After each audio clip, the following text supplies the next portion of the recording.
আপনি যে অনেকগুলো সিট পেলে সব পেয়ে গেছেন, আপনি সিট পেলে সবকিছু পেয়ে গেছেন, এটা তো ভাবার কোনো কারণ নাই।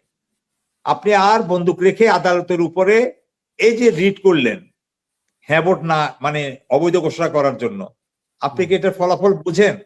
মানে জনগণের কথা বলতেছি, যারা রিট করছে, আপনার যদি এটা রিট যদি এটা কোনোভাবে যদি অবৈধ হয়, তাহলে আপনার নির্বাচনটাও আবার অবৈধ হবে, আরেকজনে রিট করবে।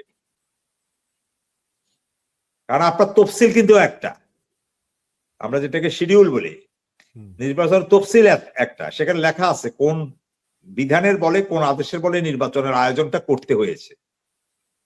যেহেতু এটা নিয়মতান্ত্রিক নির্বাচন নয়, এটা 29 সালের নির্বাচন নয়, সুতরাং এটাকে একটা ফরম্যাট দিতে হয়েছে। এখন আপনি যদি বলেন ওইটা ঘোষণা করতে হবে অবৈধ, তাহলে এই যে রিট করার জন্য হঠকারী সিদ্ধান্ত, বিএনপি কি কোনোভাবে উদ্যোগ নিয়েছে যে না, বা স্পষ্ট করছে যে না এসব রিট টিটের সাথে আমরা নাই, আমরা যা বলার হ্যাঁ ভোট সম্পর্কে জনগণের ভোটের প্রতি সম্মান রেখে আমরা এটা পার্লামেন্টে আলোচনা করে শপথ নিতে হলে নিব, শপথ নেওয়ার যৌক্তিকতা থাকলে আমরা সেটা দেখব। অবশ্যই আমরা মানুষের হ্যাঁ ভোটকে সমর্থন জানাবো বা সম্মান জানাবো। এখন এগুলো যদি না বলে বিএনপি, এই যে আপনি বললেন সবাই চুপ করে আছে, আপনি চিন্তা করে দেখেন বিএনপির মতো দায়িত্বশীল জায়গা থেকে কিসের এটার কি জানি গণভোট, গণভোট নামের কিছু নেই, এই কথাটা বলার কথা। বিএনপির প্রস্তাবে তো গণভোট হয়েছে, বিএনপি তো বলছে যে ঠিক আছে গণভোট দিতে আয়োজন করেন, কিন্তু গণভোটটা একই দিনে করেন, একই দিনে করেন। আপনি শপথটা নেওয়ার পর যদি এই কথা বলেন, তাহলে আর তাহলে এই কথা আপনি কার জন্য বলছেন, কার খুশির জন্য বলছেন?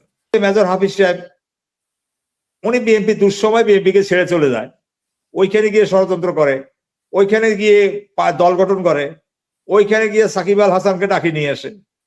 আপনি এত বিতিকিচ্ছা করার পর তাকে আপনি আবার দিলেন, দিয়ে এখন সে বললো কি আমরা বিপদে পড়ে হ্যাঁ ভোট মেনে নিয়েছি। হ্যাঁ ভোটের কথা যদি আমরা হ্যাঁ না বলতাম তাহলে নির্বাচনে দিত না, তাহলে এটা জাতির সাথে একটা প্রতারণা হইলো না? তাহলে নিজের কথা তো নিজেই বলে দিতেছে। এখনো তো আপনার গণভোটে মীমাংসা হয়নি, আপনার আধ্যাদেশ নিয়ে দৌড়াচ্ছেন কেন? আদেশই তো মীমাংসা হয় নাই। আদেশ আপনি ধরেন রাষ্ট্রপতিকে মানবেন, কিন্তু এখন আপনি রাষ্ট্রপতির যে সাংবিধানিক সংস্কার পরিষদের যে আদেশের বলে নির্বাচন হলো, হ্যাঁ ভোটে নির্বাচন হলো, আপনি সেটা এখনো মীমাংসা করেন নাই। তাহলে আপনার কাছে আমার কাছে কি কোনো কমফোর্ট জোনে যাওয়ার সুযোগ আছে? যে সরকার শেপ নিয়েছে বা এই সরকার অনেক শক্তিশালী প্রয়োগ করতে পারে, আসন অনেক পেয়েছে, সরকার গঠন করেছে, কিন্তু আমার কথাটা হলো এইটা যে কোন দিকে শেপ নেবে। কারণ অনেকগুলো, একটা পার্লামেন্টে যখন আপনার শপথ অনুষ্ঠান হয়, একটা বিয়ের অনুষ্ঠানে আপনি দুই ধরনের বিয়ে পড়ালেন, এটা হবে? কাজী সাহেব, কাজী একজন, পাত্রী একজন, পাত্র একজন, বিয়ে পড়ানোর ধরন দুই রকম, বলেন? তাহলে আপনি আজকে যদি পারতেন, যদি মানে এনসিপি কে বা জামাত জোটকে যদি আপনি সংবিধান সংস্কার পরিষদের সদস্য হিসেবে শপথ নেওয়া থেকে বিরত রাখতে পারতেন, তাহলে একটা কথা ছিল। তারা বলেছে আমরা শপথ নিলে দুইটাই নিব। কেন তারা বলেছে এটা? কারণ তার মধ্যরাতে তাদেরকে দাওয়াত পাঠানো হয়েছে, সে দাওয়াত কার্ড আমার কাছেও আছে, সে দাওয়াত কার্ডে পাঠানো হয়েছে আগামীকাল দুটি শপথ অনুষ্ঠান অনুষ্ঠিত হবে, সকল পার্লামেন্ট মেম্বারের কাছে এটাই গেছে। যার কারণে তারা সেদিন বলেছে যে আমরা শপথ নিলে দুইটা নিব, না হলে একটাও নিব না। আচ্ছা, এখন এই শপথ যদি অবৈধ হয়, তাহলে এই শপথটা পড়ানোটা যদি অবৈধ হয়, তাহলে এটার জন্য তো আপনার সিইসি দায়ী। খেয়াল করেন, যদি অবৈধ হয় তা আপনি পড়ালেন কেন? এখন কাজী যদি মনে করে যে কি বিয়ে পড়ানোর নিশ্চয়ই কোনো বাধ্যবাধকতা আছে, বিদেশে দুইটা প্যাটার্নে বিয়ে পড়াইছে, শপথ বাক্য পড়াইছে, কিন্তু এখন আপনি বলেন যে এখন যদি এটা অবৈধ হয় বিএনপির ভাষায়, তাহলে তো প্রশ্ন উঠবে এই অবৈধ কাজটা করলো কে? যারা পড়ছে তারা অপরাধী, যারা যে পড়াইছেন শপথ তিনিও তো অপরাধী। তাহলে আপনি দেখেন যে কতগুলো তালগোল পাকাচ্ছে। আবার আসেন, আপনি সাংবিধানিক আদেশ যদি না মানেন, তাহলে তো আপনার নির্বাচনটা লিগ্যালাইজ হচ্ছে না, তাহলে তো আপনাকে আবার ওই জায়গায় ফিরতে যাচ্ছে। আপনি আবার দেখেন হিন্দুদের ভিতরে সবচেয়ে আমাদের ভারত বিরোধী যেটা বলে দেশপ্রেমিক নেতা, তার ভিতরে উল্লেখযোগ্য হল দাদা গয়েশ্বরচন্দ্র রায়। কিন্তু আপনি দেখেন দাদা গয়েশ্বরচন্দ্র রায়কে মন্ত্রিসভায় ছাই দেওয়া হলো না, উনি বলে দিচ্ছে যে আমি মৃত্যুর আগ পর্যন্ত মন্ত্রিসভায় যাবই না। কতটা হতাশা ফ্রাস্ট্রেশন থাকে উনি এটা বলতে পারেন। Just can imagine. আমি এটা বিএনপির জন্য ছেড়ে দিচ্ছি আপনার প্ল্যাটফর্মের মাধ্যমে বক্তব্যগুলো, যদিও দীর্ঘায়িত করার ইচ্ছা ছিল না আমাদের আলোচনা, কিন্তু আলোচনা যখন উঠে আসলে শেষ করতে পারে, খুবই ক্লান্ত, সারাদিন পরিশ্রম করে আসছি 12টায়, এসে খেয়ে যোগ দিচ্ছে 50 মিনিট হয়ে গেছে, কিন্তু ছাড়তে মন চাচ্ছে না। কিন্তু আমি বলতেছি বিএনপি তুমি বুঝো, তোমার জন্য এখানে অনেক মেসেজ আছে নেয়ার।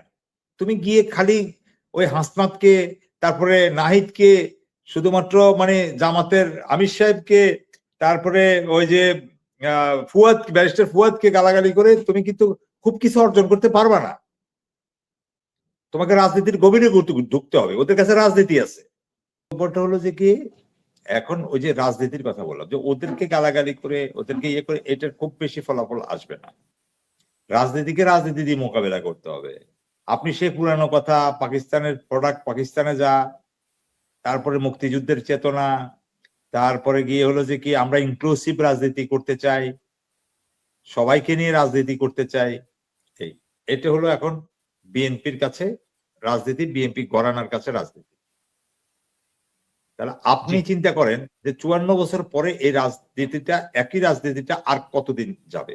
যদি যায় তাহলে অবশ্যই তারা করুক, আমাদের কোনো আপত্তি নেই। কিন্তু আমার কথাটা হলো যে কি, ওদের কাছে হলো পরিবর্তনের বাংলাদেশ। খেয়াল করেন কি পরিবর্তনের বাংলাদেশ, যে আমরা একটা জিনিস বাংলাদেশ চাই। প্রথম পরিবর্তন যে মানে এনসিপি বা এই যারা বলছে, তারা বলছে যে কি সবসময় কৃষকের ছেলেও প্রধানমন্ত্রী হওয়ার স্কোপটা থাকতে হবে। খেয়াল করেন এই বিগত 54 বছরে এই রাজনীতিটা বাংলাদেশে ছিল। তাহলে নতুনত্ব, আমাকে যদি কেউ প্রশ্ন করে যে নতুনত্ব, আরে ভাই নতুনত্ব আমাকে প্রশ্ন করলে যে কি নতুনত্ব তাইলে করবে তারা, তাদের রাজনীতি কি? তাদের রাজনীতি এটা, তাদের রাজনীতি পরিবারতন্ত্রের বাইরে, এটা নতুন। আর আপনি যখন ইনক্লুসিভ নির্বাচনের কথা বলবেন তখন আবার হাসিনা, জয় আর পুতুলের কথা আসবে। খেয়াল করেন তাহলে মানুষ কি প্রাণ দিচ্ছে জয় আর পুতুলের জন্য আবার? তাহলে এই জিনিসগুলো অমীমাংসিত থেকে মানুষ কি খুবই সহজভাবে খাবে, নাকি ওই যে ওই কথাটা খাবে যে রাজমিস্ত্রির ছেলে রাজা হবে, ভিখারির ছেলেও প্রধানমন্ত্রী হবে? তাহলে ওই যে তার একটা ভীষণ স্বপ্ন দেখাচ্ছে। এখন মানুষ একটা নেতার সবচেয়ে বড়, আমাদের যারা সম্ভাবনাময় নেতা উঠে এসেছেন, তারা সবচেয়ে কতটুক মানে স্বপ্ন দেখেন বলেন আপনারা আমাকে? এমপি, প্রতিমন্ত্রী, মন্ত্রী, এর বাইরে না। প্রধানমন্ত্রী হবে কখনোই না, এই স্টাইলে কখনোই না। তাহলে আপনি দেখেন যে যারা এনসিপি তৈরি করলো তাদের ভিতরে কি পরবর্তীতে যারা আছে, যারা জেনারেশন, নাহিদের পর ধরো নাহিদ হলো একটা কিছু, তারপরে তো নাহিদের পর আবার যে হবে সে কি নাহিদের কিছু হয়? সে নাহিদের ছেলে, নাহিদের বাবা, মাহিদের খালু? নো। আবার আপনি জামাতের কাছে যান, জামাতের আমির সাহেব আবার তাদের নির্দিষ্ট প্রক্রিয়া আছে, ওই প্রক্রিয়া চলে গেলে তার ছেলে যে আছে, ওনার ওয়াইফ কি ইয়ে হবেন, জামাতের প্রধান হবেন? আচ্ছা, ওনার ছেলে হবেন? এই যে ধরেন ওদের কাছে হলো এই পন্থা, এই মেসেজ কার জন্য? জেনজিদের জন্য, তরুণ প্রজন্মের জন্য। তেমন তারা তো ওটা খাবে যে ঠিক আছে তুমিও প্রধানমন্ত্রী হও, তুমিও দলের একসময় প্রধান হবা, তুমি আমার দল করো একদিন। এখন এনসিপির অনেকে তো ভাবে যে আমি দল করতে পারলে, দল ধরে রাখলে আমি একদিন এনসিপির মুখপাত্র হব, আহ্বায়ক হব, সে সুযোগ আছে।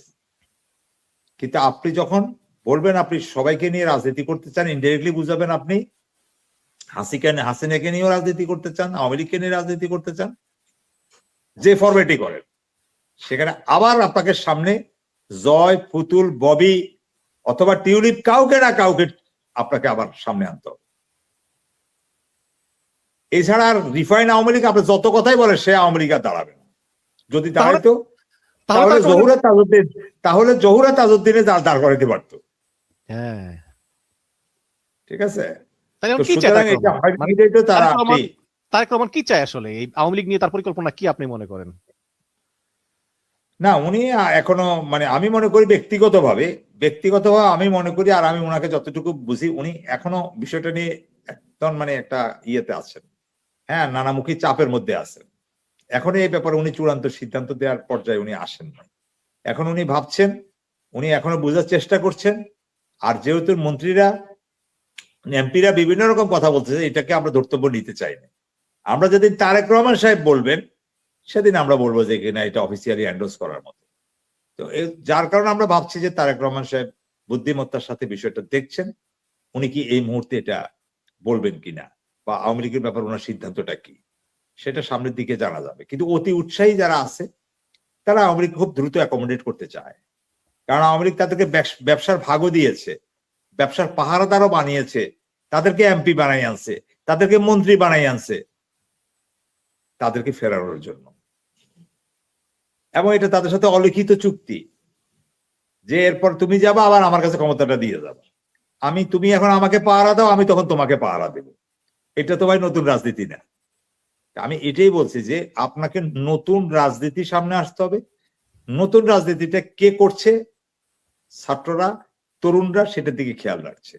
অনেকে বলে, আরেকটা কথা বলি, এটা আমার শেষ মন্তব্য, অনেকে বলে এনসিপি শেষ, একমত, আর জুলাই হবে না, মানে আর নাহিদার আসিফের মতো বা হাসনাত আব্দুল্লাহর মতো এরা এরকম তেজি হয়ে তাদের কথায় মানুষ নামবে না।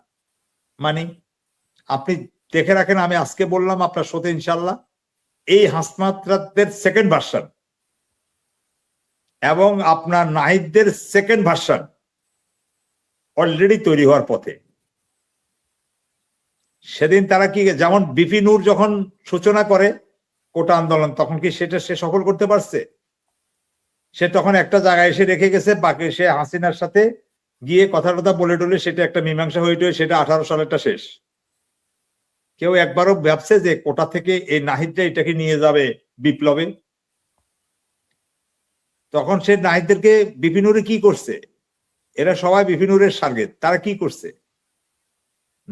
নূর এদেরকে সমর্থন দিছে। ঠিক নাহিদরা আবার নেক্সট আরেকটা যে দাঁড়াইতেছে পেজ, আরেকটা পেজ তৈরি হয়েছে, এটা কেউ দেখতেছে না, কিন্তু এটা আমি দেখতেছি। কিন্তু ওই পেজটাতে দাঁড়াচ্ছে, এমন কিছু চলে আসবে সামনে, আবার নতুন একটা হাসনাত, নতুন একটা, এরা আবার তখন তাদেরকে ইয়ে দিবে আর কি, সমর্থন দিবে আর কি। দরকার নাই তাদের ওই এনসিপি শেষ হোক, এনসিপি জীবিত থাকুক, বা এনসিপি শেষ হয়ে গেছে, এনসিপি ধ্বংস হয়ে গেছে, যাক। কিন্তু তাদেরকে ফাঁসির কাস্টে নিয়ে যাওয়ার জন্য, তাদেরকে মামলা ঝোলানোর জন্য আপনি যদি বিপ্লবকে দিয়ে যদি তাদেরকে সাজাপ্রাপ্ত করতে চান, তাহলে এটা কিন্তু বাংলাদেশের সাধারণ মানুষ এটা স্বাভাবিকভাবে নিবে না। কারণ সেদিন যত কথাই বলেন আপনি, তারা বুক পেতে দাঁড়াইছে, তারা বলছে আপনারা 5 তারিখে ঢাকার অভিমুখে রওনা করেন। আজকে তারা যেই কথা বলে ঢাকার মানুষকে আসতে বলছে, বিপ্লব জিন্দাবাদ, ইনকিলাব জিন্দাবাদ, আপনি আজকে তাদের স্লোগানও কেড়ে নিতে চান। সেটা নিয়েও আপনি কুতর্ক করেন, যেটা হাসিনা করত, স্যাটায়ার করত, তাচ্ছিল্য করত। Please don't do that. কাজটা বুঝতে হবে যে এটা বিহাইন্ড দ্য সিন। আপনি দেখেন না, এখন অনেকের নাহিদদের সমালোচনা করে না, জুলাই বিক্রি করে খাওয়া চলবে না, তাই বলে কি তারা বিএনপি কে সমর্থন করে? খেয়াল করে দেখবেন, কিন্তু আপনি খুব বিচক্ষণ ভাবে খেয়াল করবেন, যারা এই স্লোগানটা দেয় নাহিদদের বিরুদ্ধে, যে নতুন আরেকটা জেনারেশন, নতুন আরো প্ল্যাটফর্ম যে আসতেছে, ছাত্রদের আরো প্ল্যাটফর্ম আসতেছে, তারা 14টা গাড়ি তাদেরকে দেখ, দিন শেষে তারা কিন্তু আবার এক হয়ে যাবে। যেমন নাহিদরা সবাই আবার এক হয়ে গেছে, ইনকিলাব মঞ্চ, আপ বাংলাদেশ, এগুলো সব বৈষম্য বিরোধী আন্দোলন, এগুলো সবগুলো কিন্তু A team, B team, C team, D team, তারা ভাগে ভাগে কিন্তু তারা সংগঠিত হয়েছে। এখন যারা আছে তারাও তাদেরকে গালি দিবে, সমস্যা কি? জুলাই বেঁচে আর হবে না, আমরা জুলাই আরবার বানাবো। তারা তো বলে না যে জুলাই আমরা আর করব না।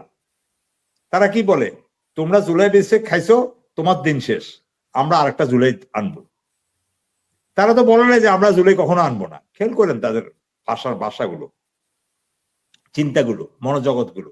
আর তাদেরকে ট্রেন্ড আপ করার জন্য অনেক মানুষ রয়ে গেছে, যাদেরকে বিএনপি হয়তো চিনে, হয়তো চিনে না, হয়তো খুঁজতে চায়, হয়তো খুঁজতে চায় না। এই নাহিদটাও তো কোথাও না কোথাও কারো না কারো টার্গেট ছিল। আমি কোন দিকে ইঙ্গিত করতেছি আপনি জানেন, আপনি বুঝতেছেন। কারো না কারো মুরিদ ছিল। অনেকের কাছ থেকে তারা রাজনৈতিক দীক্ষা নিছে, মাহফুজ অনেক কিছু দীক্ষা নিছে, তারপরে তাকে এটার মানে মাস্টার মাইন্ড হিসাবে পরিচয় করানো হয়েছে।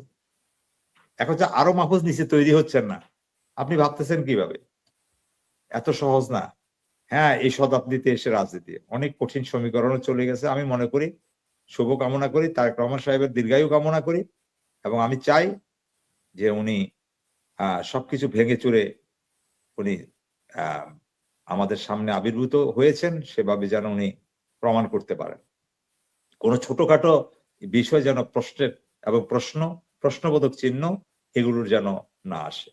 এগুলা যদি আসতেছে তো অলরেডি, তারপর উনি আশা করি উনি এগুলোকে নিয়ন্ত্রণ করবেন।